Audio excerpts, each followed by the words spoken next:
Howdy, y'all. Welcome to another episode of Card Blitz. This is episode 3. My name is Kelly Reed. I'm your host, joined by my good friend Patrick Marshall, who I've known for over a quarter of a century. Patrick, how's it going, man? Good, Kelly. How are you? How's everybody doing? All right, Texas is doing all right. How is life on the East Coast? North Carolina's doing well. Got a little bit of snow the other day, but we're cold, but we're good. Good to go. All right. Yeah, we're good. Well, again, this show's all about cards and memorabilia and whatnot and stories. So why don't we just delve right into it with with like the playoffs and stuff like that? Yeah, absolutely. We'll start off with Washington and Philadelphia. I mean, wow, this game, in my opinion, now I come from the East Coast, looking up to the rest of the world. I think it's gonna be a closer game than people think. I think if Washington can shut down Saquon Barkley because Jalen Hurts has a little bum knee and Hmm. it eliminates him and it makes him become a passing quarterback, which remember out of college was his one of his downfall was in the combine. He's not an accurate passer. He's gotten better over the years, but I think if they can shut down Saquon Barkley, I think the Commanders could probably take this game, even though it's -6 for the Eagles. If I was a betting man, I'd be +6 on the Commanders. Yeah, I mean, Jaden Daniels, that rookie QB for Washington. I mean, he's had a great run. History hasn't been proven very nicely though for rookies in the NFL, True. especially at a stage like this. However, a hurt Jalen Hurts. Hard to discount the Eagles, especially Saquon and the season he's having. But I agree with you. I think I would take Washington Commanders. I'm going to go with them. I think they pull off the upset. It's not often you get Interesting. Yeah. a conference title game with two teams from the same division. So I, yeah, I'm just I think the I'm not Commanders do it, convinced man. I'm not convinced that Sirianni has got everything figured out. I think he was a genius for resting, Saquon on the last game of the season. I think that proved well so far Hmm. with the Rams. But I really think Jalen, he did a walkthrough today and everything looked fine. I don't think he's 100% though. I mean, for what I read out of Eagles camp was, I mean, they're gonna have to change the game plan for him. So I think Hmm. Washington clamped down on Saquon, and I think they hold him. So I don't know. It's gonna be close. I think Jaden Daniels hasn't really done what he possibly can do outside the box yet. I think he's that talented. So we'll have to see what happens. Well, let's. So are you taking Commanders or Eagles? I'm taking Commanders. I Me think too. Commanders will win. I really do. We're both on the same page with that. How about the Bills Chiefs game, the one that apparently has a lot of hype behind that one as well? Well, if this guy can make an appearance for the Bills, I think we have a chance because he's got to beat this guy All right. who has proven himself for 2 Super Bowls in a row. But I think the Bills' time may be here, but I can't discount Mahomes, and Andy Reid is a genius. So it's tough because he's almost been kind of like a ghost like the last 8 weeks of the season, and he steps up the playoffs. So I think the Bills maybe take it by 2 points, 3 points. It's going to be very close. I was to say you pulling out the Frank Reich card probably is going to make our Houston Oiler fans very happy with you on And I'm an Oilers fan, that. so that's why I have it. So I can. You know that pain and oh man, I mean, I was hoping for an all Texas Super Bowl that year with the Cowboys and the Bills and I mean the Cowboys and the Oilers and somehow the Yeah, Bills pulled it off. I was like, come on, man. They were up 35-3 at half. I know. I remember that very well. Believe Painful me. memory, right? But as far as like the Bills Chiefs game goes, you know, the Bills surprised me. I did not picture them beating the Ravens, and ultimately, I think the Ravens beat themselves with all their turnovers. Yeah, I agree with that. Yeah.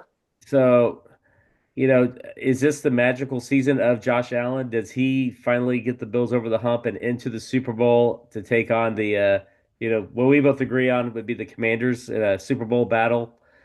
And Washington and Buffalo haven't faced off since what was it, 1991? I think there was a Super Bowl with a wide right kick and Yeah, stuff like that. that would be Norwood. Yeah, that's nor gonna upset a disagree. lot of Bills fans too. Yeah, Yeah, here we are on our haterade parade.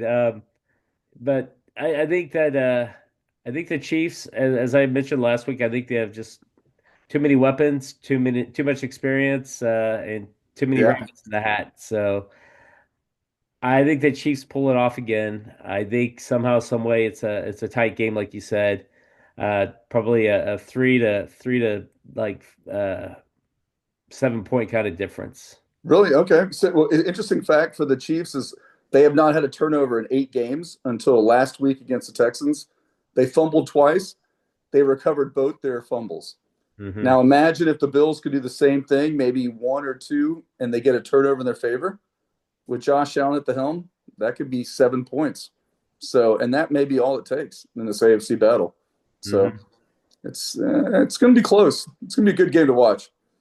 Well, look, Patrick, let me ask you this. You're looking at basically like these conference championships for the AFC, NFC, and you've got four quarterbacks of fame now.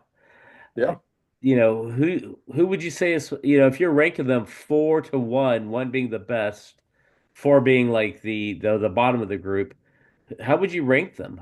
Who would be your number four in the current playoff matchups this weekend? that's a good question. I mean, I would think, I only say this because of an injury that could be there, could not be there. I think Jalen Hurts is number four. I think he's the low man on totem pole of all these stellar quarterbacks, but his arm is still great. There's nothing preventing him from making accurate passes. But if he can't move with his legs, and these kind of quarterbacks are the option quarterbacks that move, they get in positions to throw. He's a strong dude. He's got big legs. He has to plan himself. If he can't do that properly, he's a little bit off.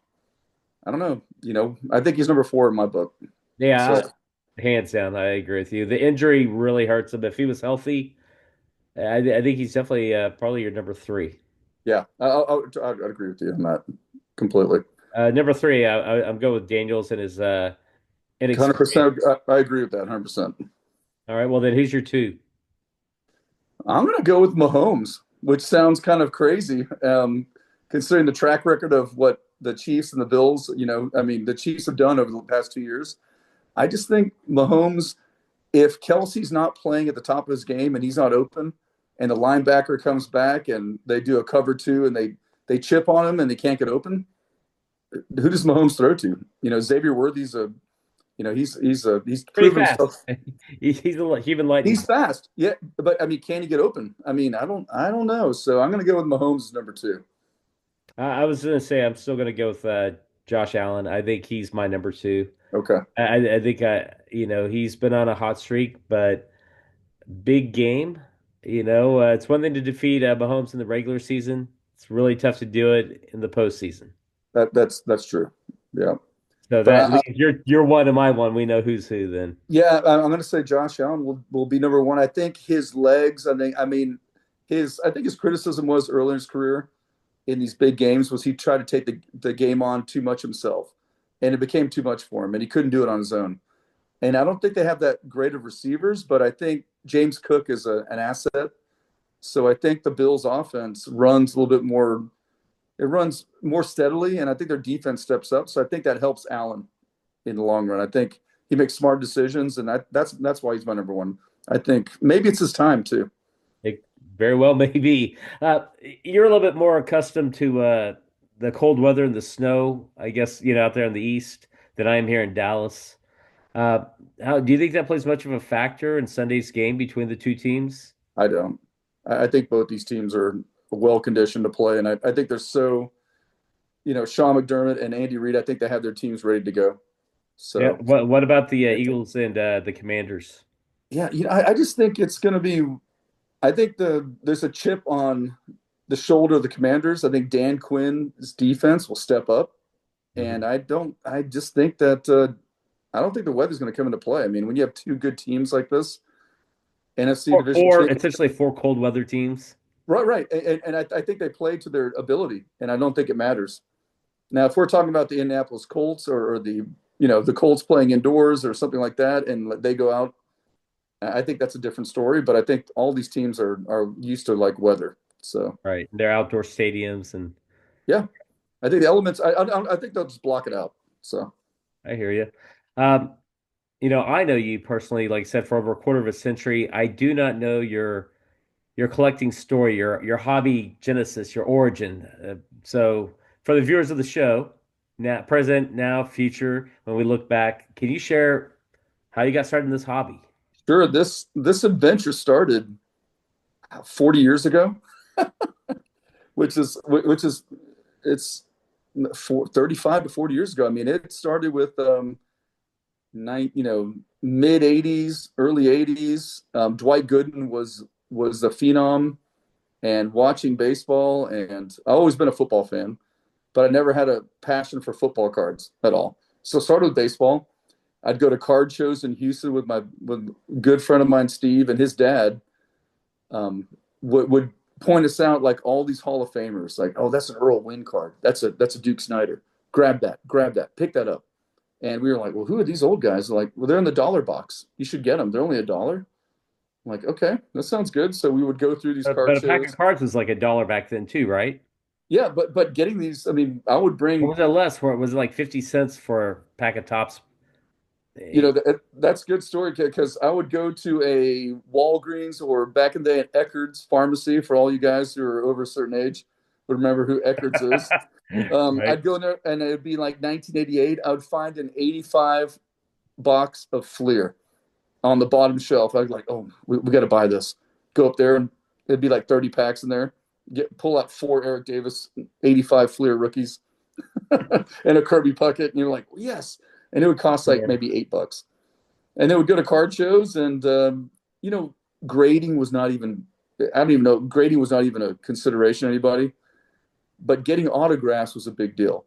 And so Beckett Publications came out as the price guide, and so my friend Steve and I, we would send off cards, and we'd get the Beckett mailing list. Would send cards off to all these early Win and all these guys, and like Rod Carew, and send them in the mail and say, hey, hello, Mr. Carew, can you please sign my card? And we get them sent back in the mail. And so every Friday was a exciting day because it was a mail day at the end of the week. And that kind of Here you are in your youth. that jump started my collecting ability because I was like, this is really cool. These guys are actually like all stars or great baseball players, and they're signing the card and they're taking the time to, to send me back the card autographed, and that kind of jump started my collecting. Well, I'd say maybe in a future episode you can show off some of the cool cards that you got graphed up over the years. Or I've got a Corey Snyder you'd love. So all right. Um, what about did you ever take a break from the hobby? I did once. Once college ended and you get in the workforce, like I'm sure there happens many people out there, you kind of put your cards. I just made sure that I put them in storage. They were in boxes, put them away for like 20 years, and then kind of got back into it, maybe 2021, something like that. So COVID So had kind already of got kind of happened, and you just so happened to have some free time, I guess, or you stumbled across a box and you're like, hey, I yeah. remember these. As a man of most of probably all of us who have kids at some age, it's hard to get back into things like that. But you and I talked over the years and kind of got back into it and pulled some cards out of storage and realized I had like 80 boxes of like 800 count cards. I'm like, ooh, there's a lot of cards here. How do I go through this? But it was fun getting back into it. All right. So, Well, talking and what cards. about yourself, Kelly? I mean, I'm sure that. I mean, I know you told me you got back into it like within the last couple of years because of what we. I mean, we talked about Our, things. I our think grading. conversation got me back in it. Yeah, Essentially, March. I feel like it was like March of 2023. Um, and the World Baseball Classic was going on, and you're like, dude, these yeah, cards. Have you heard about grading? Have you heard about this? Have you heard about? And next thing I know, man, I'm like, that fire was that spark was there, and it like reignited that fire in me. And next thing I know, man, I'm like, I gotta go to card shows. I gotta start organizing my cards. And yeah. the game has I, changed I don't think the so fire ever much went. I don't since. think the fire ever went away. It was always there, but you're like, wow, well, I haven't seen that card in years. Where is it? I Yeah, mean, because well, like you said, when you have families and stuff and kids, and you can't just yeah, put the cards out in front of. 3-year-olds and 4-year-olds, the messes will happen and things get crumpled up, and we care about our cards. So, like you said, protect them and store them away. Yeah, I don't want anyone taking my Dwight Gooden rookie and like going, Daddy, look at this. They put it in the window and like slammed it. I'm like, well, what are you doing? You can't do that. No, please don't. One of the kids like, here's the beautiful art I've created for you. You're like, Yeah, dang, that card of all cards. exactly. Give him They, a they tape it. mustache and a beard. They tape a few rookies together and like, look, it's a collection. I'm like, ah, Yeah, very my talented, new but toy, right? Yeah. Uh, that's right. well, have you, speaking of like going across and finding old cards, new cards, um, I think you said you've done some card shows recently or in the past Yes. few months. Yep. Have you picked up anything kind of cool that you want to Yeah, I have share and show actually. off? I've gone to a couple of card shows. My father-in-law in Charlotte, and picked up some good cards. And like this was one. This player was one of my favorites, and I didn't get to see him when I was a kid, but had a lot of respect for him. Oh, But Gale Sayers, I saw this and I go, wow, this is pretty cool. I need to have this. And so like cards like that, like you see a card and you don't have it, and you're like, it's already graded. For me at the beginning, buying a graded card was a big step. I'm like, can I really pay that much money for that? It's more than I thought a regular card would be. But I was like, I'm not going to get it graded, am I? I've turned the corner now. You and I have talked. We've gone to card shows together in Dallas, and we've gotten some cards graded. yeah. But And still, this guy, at 71, as I say though, the 71 yeah, Gale Sayers, man, that's a clean looking card. it's pretty nice. I liked it. I like the bold the bold font on the top, and it's clean, crisp, tells you what it is. There's no, it's nice. Do you remember his nickname coming out of college? I do, but I can't remember right now. Yeah, tell me Uh, again. he was the Kansas Comet. That's right, the Kansas Comet. That's correct. Because So, I was thinking about the Tyler Rose here. So that's another great yeah, card. Well, talk about Earl, man, because he's a popular topic these days. dude, this guy when he ran over Jack Youngblood in the Astrodome, I was hooked forever. I mean, he ran over him and someone pulled off his jersey. I go, that guy is still running. He just ran over a linebacker who was considered one of the top five linebackers at that time and ran through him, and someone pulled his jersey off and he had his shoulder pads on, and then he got tackled. I was like, okay, I've never seen that before. I mean, that was probably the greatest thing I've ever seen. I was like, wow. And he's from Texas. I'm like, okay, Yeah, this is impressive. and in Houston, right? That's correct. Yep. And for all those don't know, I was born and raised in Houston, so he had a special place in my heart. Dude, so So yeah, hitting all three marks for you.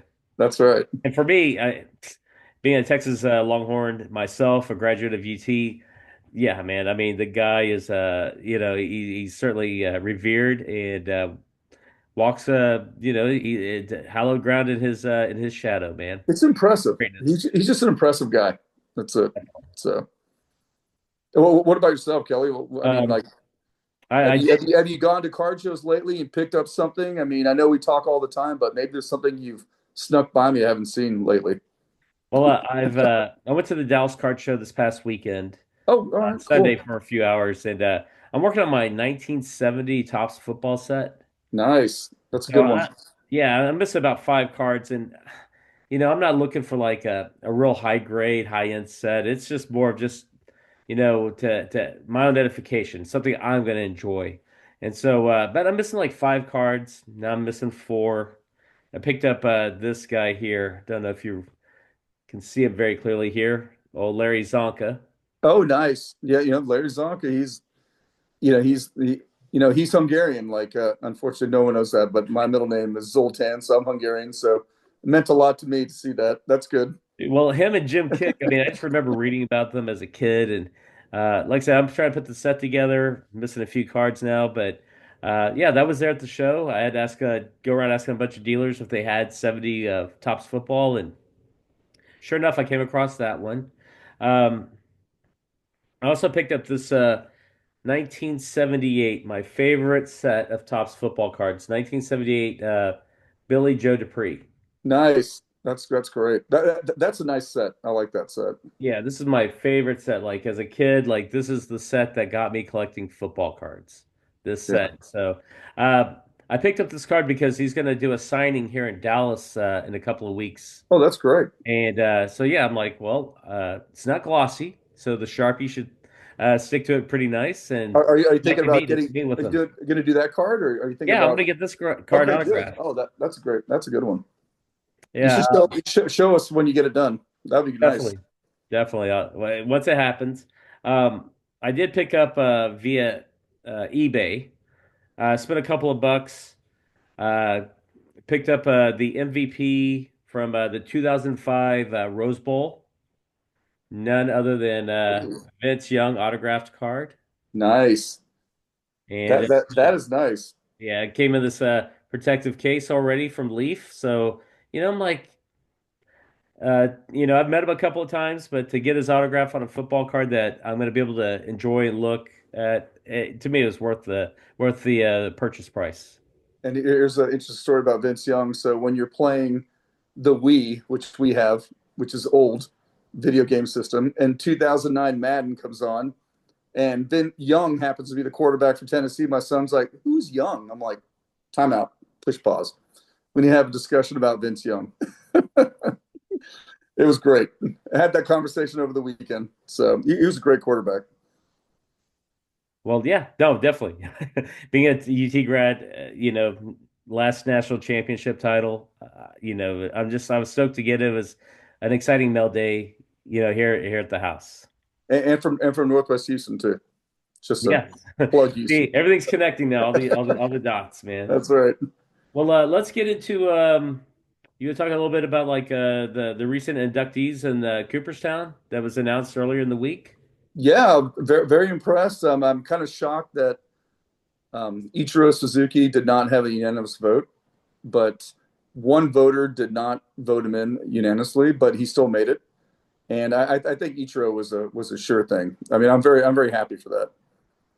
Well, that and his experience in Japan, I think you had alluded to that previously in conversations. That, like you said, no brainer.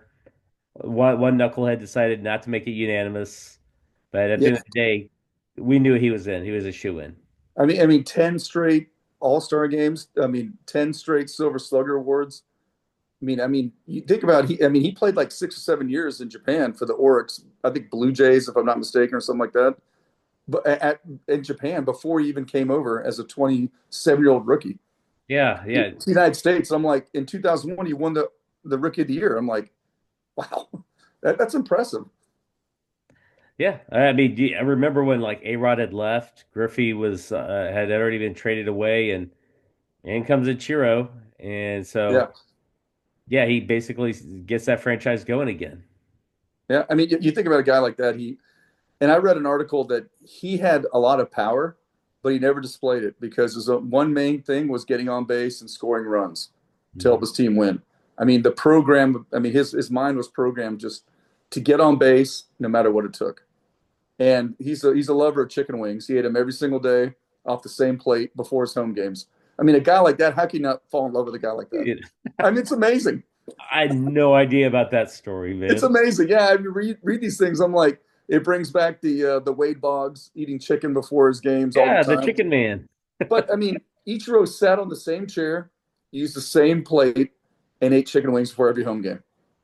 This is you can't make this up. it, Superstitious, just a little. it worked for him. 3,000 hits, and He's in Cooperstown, and I'm not. correct. Yes, correct. Uh, Yeah. what about your closer from Houston, Bobby. Wagner? Wagner. I mean, 2.31 ERA, the second lowest ERA.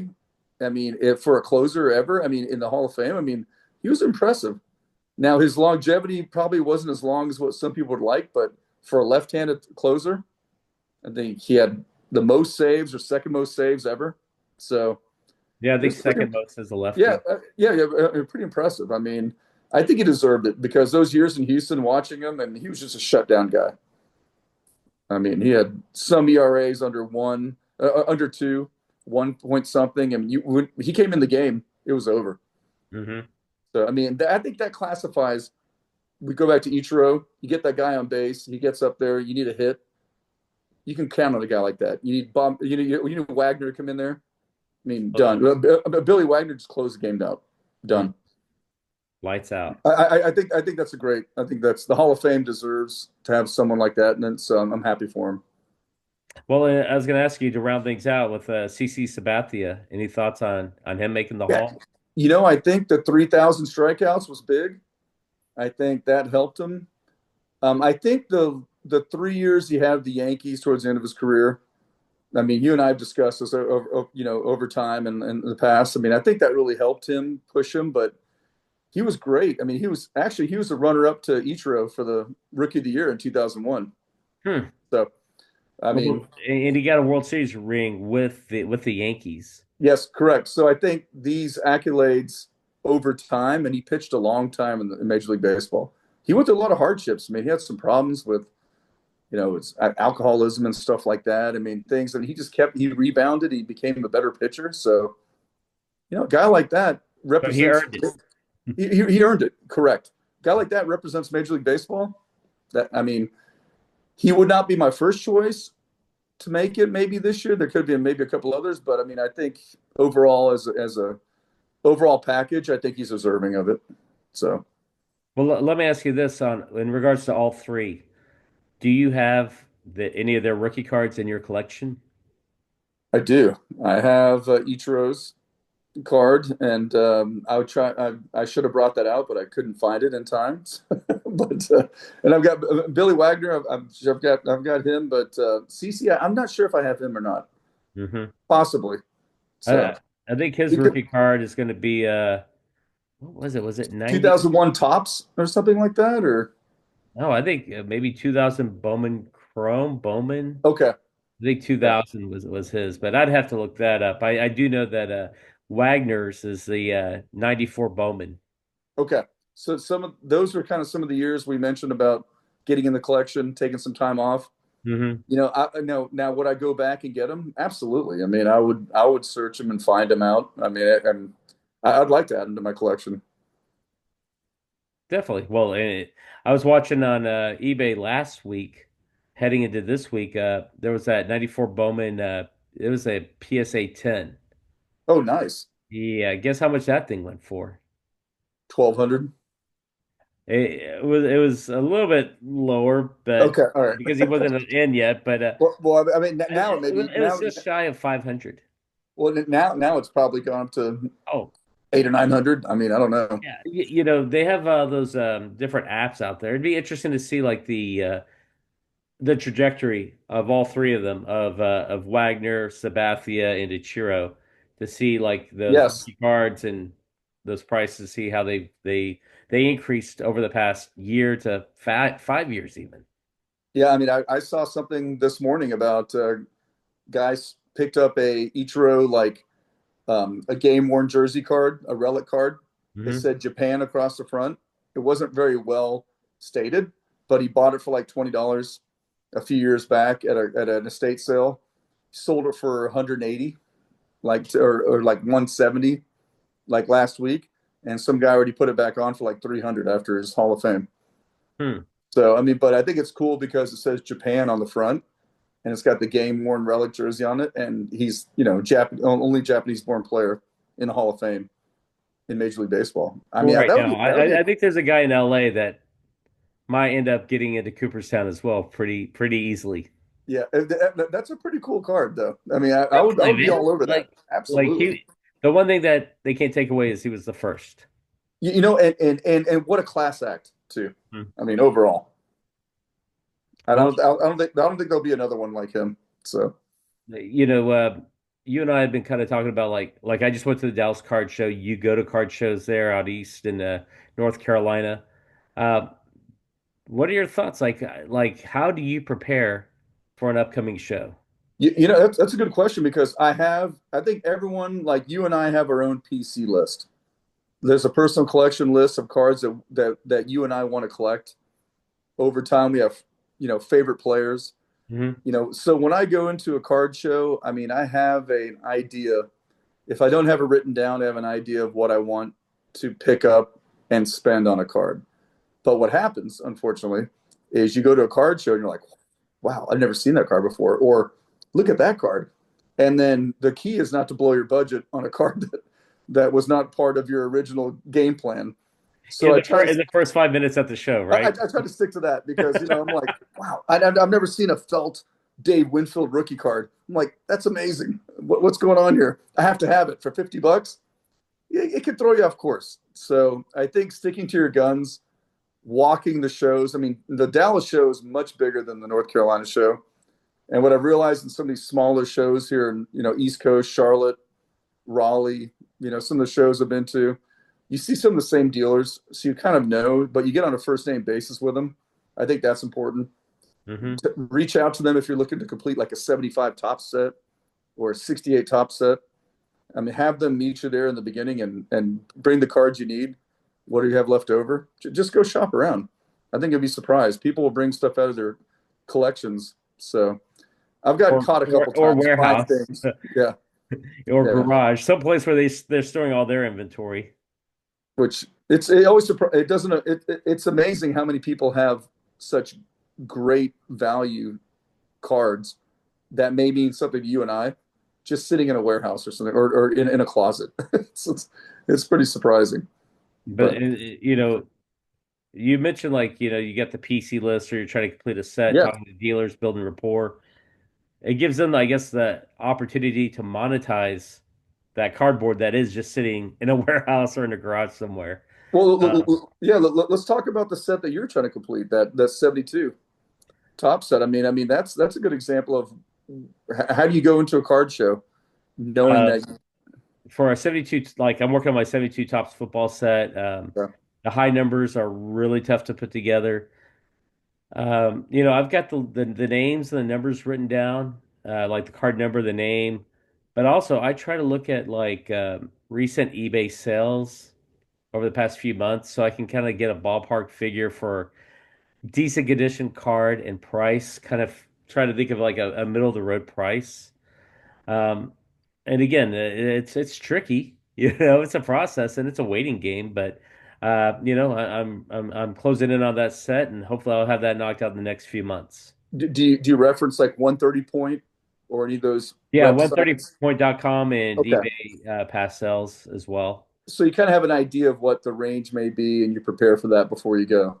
Yes, And definitely. if you could find down the lower range, you're like, you know what, I'm in. I'm taking that card home today. Well, I think a lot of it depends on condition with these older cards also though. That's what I'm Right. saying. I try to find, I'm not a centering snob by any means, but I don't want it creases across the face, and I don't want like No, paper I think missing from the front, creases can't happen. Yeah, So like any normal buyer, I want the best product for the right price that I feel comfortable buying. yeah, I'd agree with that. Um, yeah, another thing I do for card shows is I always bring a couple of like bottles of water, a backpack, penny sleeves, some of the was it like card savers, the semi-rigid card Yep. holders, for cards that I pick up. Um, Snacks, I try to put one or two snacks in the bag just to kind of tide me over while I'm at the show. Anything else that you do? Let me ask you. I mean, are you a fan of the two for a dollar or the dollar bins? Like the when you go there and you find these like collectors that are the dealers that have these big boxes of cards and they're like two for a buck. Or just the dollar boxes, I guess Yeah, that's what dollar they call them boxes. I now. mean, those things kind of get me too. So I would I would have to say that they're very enjoyable to look through, but I have to stay away from them until I'm done searching. Yeah, It's because the dollar bin might take up most of your budget. Is that what you're it, saying? it easily you have 18 to 25 cards in a second. Yeah, absolutely. I mean, there's a lot of collectors out there that they'll go through those boxes looking for value to flip later on in the game. Yeah, Um, I'm not a that's big flipper. I'm more of a collector. I you know, kind of coming to that realization. I'm not the guy that's gonna get on eBay and list, 25 cards a day or jump on ComC. That being said, yes, yeah, you know, I'm kind of picky. I'm working on the sets I want. Like you said, I got the PC players I collect, and I enjoy walking the floor and talking to dealers and other card collectors and just kind of hearing their stories. And that's kind of my yeah. lane. Um, Well, I think you bring it back to the beginning of the conversation. It's direction. Have direction when you go in there. mhm. Otherwise, it's easy to get distracted. So, Yeah, the one thing I was going to mention about these card shows before we wrap up in a few is I don't feel like the value, when I look at like prices on eBay or other marketplaces, like Facebook, for example, I don't feel like a lot of times those card prices are as affordable at a card show as they are online. Have you experienced much of that on your you end? know, I'm glad you said that because I've been searching. I have a 1975 top set that's near mint to mint, and Hmm. I'm looking for Jim Rice's rookie. The Jim Rice rookie I have is a little bit off centered. It's got the dyes of the different colors they use on that set, which makes it an incredible set. Very But mind sensitive, you, condition sensitive set. Yeah. it's hard to find it without the drip. It's like a drip dye or something like that that's on the card. Like an ink blot of some sort. Yes, like an ink blot. And I've been looking around and I'll find one at the show and it'd be like 25, $30. And I'm like, I could probably get one on eBay for like 20, but I've been outbid a couple times. So Hmm. I think there is value in going there and finding one card. Make sure you have a direction, like we mentioned earlier, and maybe paying a little bit more, but you may be getting something you don't have to worry about. You can inspect it in person. You can talk to the dealer. But So you're saving on tax, saving yeah, on shipping. I think it's a flip thing. I think I Good. agree, half and half. I think I'm a big believer of the shows. I think there's good dealers out there. They have good cards. They're like, okay, this guy wants a 75 tops rice. I mean, maybe work a deal. Maybe how about $22? And I think you can walk away with that. I mean, I think just you have to talk to him. You just have to know The what you want. relationship is key. Yes, correct. Yeah, I'd agree with that. Well, cool, So, man. Patrick, I'd say it's been a great first show working together, yeah, it's having been you on fun. here. And dude, thank you, Zoom, for making this happen. Yeah, Look forward to our next one. sounds good. Anything you'd like to share before you call it a night? I'm just gonna say the Redskins defense and this guy, if he was still cruising, Is is that gonna shut. Dexter Manley? Dexter Mann is gonna shut down Jalen Hurts and Saquon Barkley. The spirit, the spirit of Manley will be on the field, and the Commanders will be victorious, huh? Now, no one out there, please don't bet over a dollar. I mean, I'm just this is Well, hey, on that note, CardBlitz fans, certainly appreciate y'all taking the time to watch this episode.